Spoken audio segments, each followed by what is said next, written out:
I use this video to explain how to formulate the LP model for the company tech case. So we start from the step 1. So define variables and identify parameters. So first, let's see this problem. The planning problem of the company consists in creating a production plan. So the production plan is about to deciding how many units to produce for each type of products. So we actually can define the decision variables just as the name of the product models. So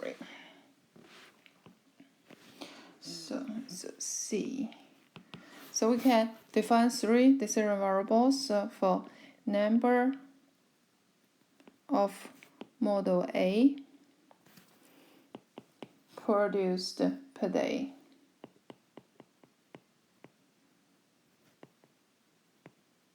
Then we have number B and number C produced.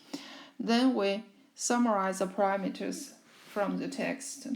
So now we know the contribution margin for each item. So we can write here contribution margin as 8 kroner for A, 15 kroner for B, and 25 kroner for C.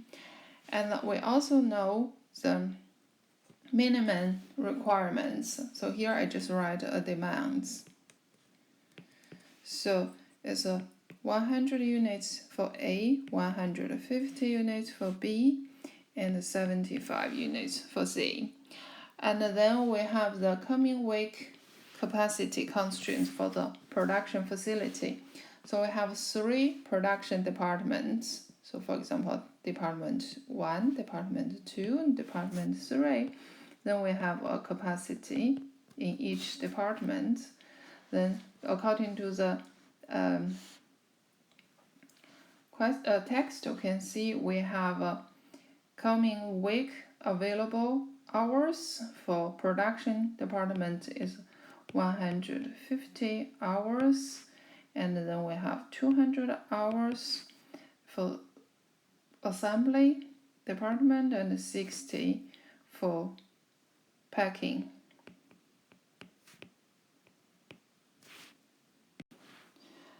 Here is one thing we should actually mention is from the table 1, you actually can see this numbers actually is per dozens production consumption. So we need to actually divide this time into unit production time. So here we just suggest you divided each production time by 12. So 1 dozen equals to 12 units. So you can just change this data into unit production time consumption. So we're done with the first step. Then we come to the second step, step 2, and then we construct an objective function.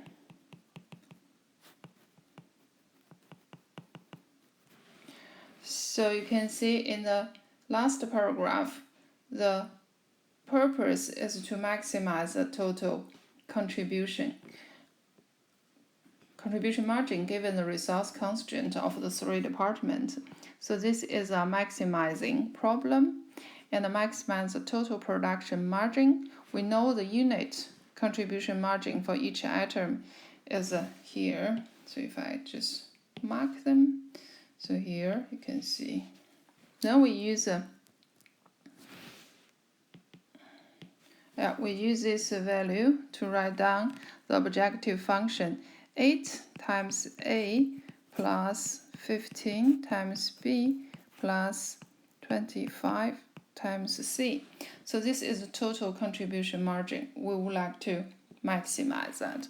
So you can also use a name to write it as a contribution margin or total contribution margin. And then we come to the step 3.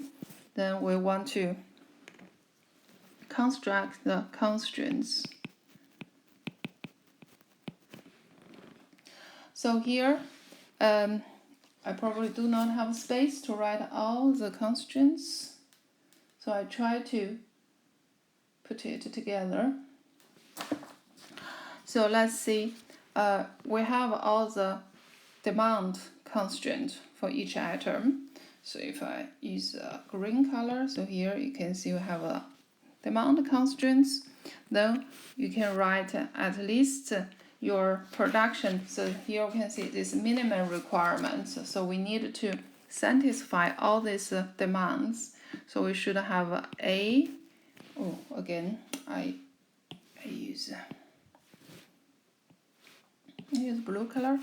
So we should have a greater than 100 units and b greater than 150 and c greater than 75.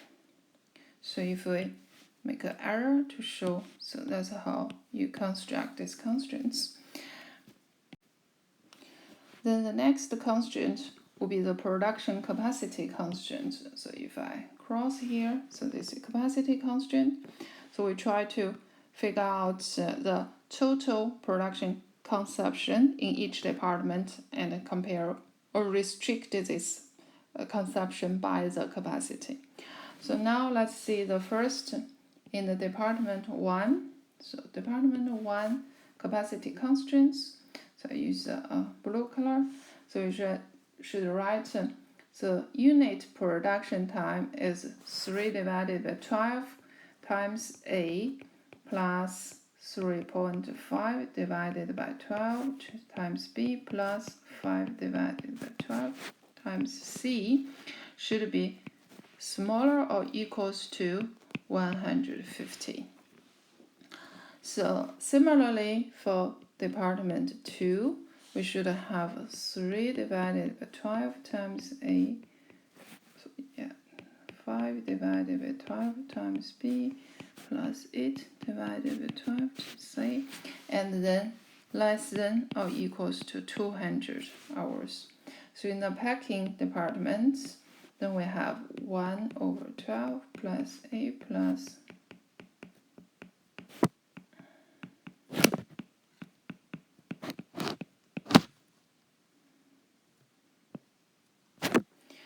So if you want to match individual constraints with the data you have, you can see this is 1 for D1 and this is D2, so this is D3. Then we can see, okay, we have D1 constraint, D2 constraint, D3 constraint. So this is a one type of model. So there's another option for you to formulate this problem.